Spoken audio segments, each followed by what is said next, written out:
Hello everyone, in today's video I'll show you on how you can change the support type in Anycubic Slicer. Now doing this is of course really simple. The first thing that you want to do is to actually open up your project. From here, click on support, and inside this page just make sure that the enable support is checked. Now it will enable the options for type and style.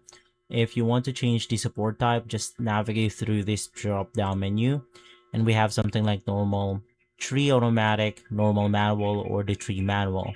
So I'm going to be applying tree manual, and for my grid type I'm going to choose something like tree strong. And basically from there you are good to go. If you click on the slice plate option, Anycubic Slicer will then apply supports onto the parts that needed tree supports, as you could see with this one.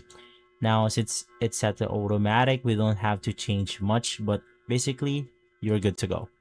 If this video has been helpful, leave a like, subscribe, and follow us for more videos like this. Thanks for watching.